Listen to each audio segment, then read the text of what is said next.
हर हर महादेव, हर हर महादेव। नमः शिवाय, नमः शिवाय। शंकर पार्वती के चरणों में नमस्कार करती हूँ। आइए, बहुत सुंदर भजन है, सुनिए।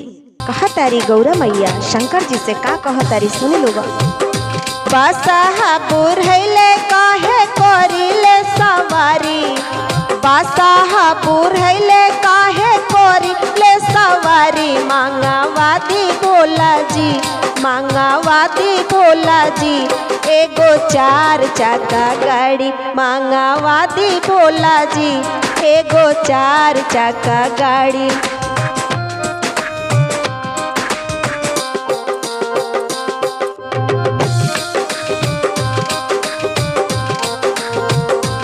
कहा तारी गौरा मैया भोले बाबा के का कहा तारी, सुनी लोग।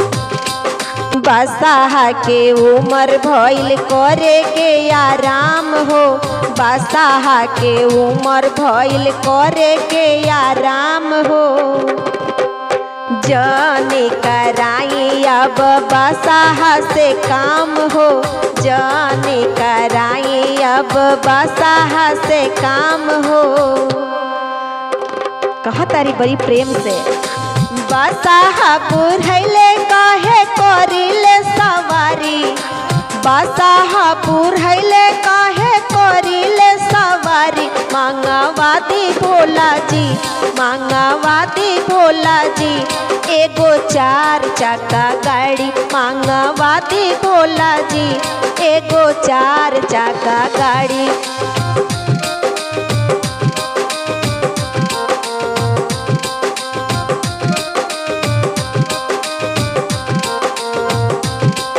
कहा तारी मैया जहाँ जहाँ जाई अन्न धन भर जाला, जहाँ जहाँ जाई अन्न धन भर जाला।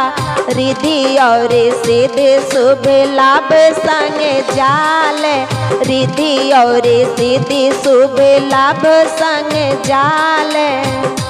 काहे रउआ करिले अपन मन माने। मांगावादी भोला जी, एगो 4 चक्का गाड़ी। मांगावादी भोला जी, एगो 4 चक्का गाड़ी।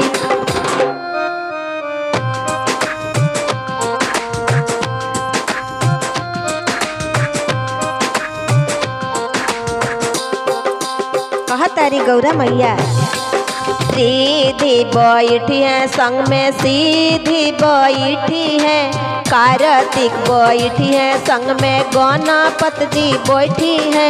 रिद्धि बैठी है संग में, सीधी बैठी है कार्तिक बैठी है संग में, गणपत बैठी है। हमरउआ बैठल जाई चले अपन गाड़ी, हमरउआ बैठल जाई चले अपन गाड़ी। मांगावादी भोला जी, मांगावादी भोला जी, एगो 4 चक्का गाड़ी। मांगावादी भोला जी, एगो 4 चक्का गाड़ी। बासाहापुर हैले काहे करिले सवारी, बासाहापुर हैले काहे करिले सवारी। मांगावादी भोला जी, मांगावादी भोला जी, एगो 4 चक्का गाड़ी। मांगावादी भोला जी, एगो 4 चक्का गाड़ी। मांगावादी भोला जी, एगो 4 चक्का गाड़ी।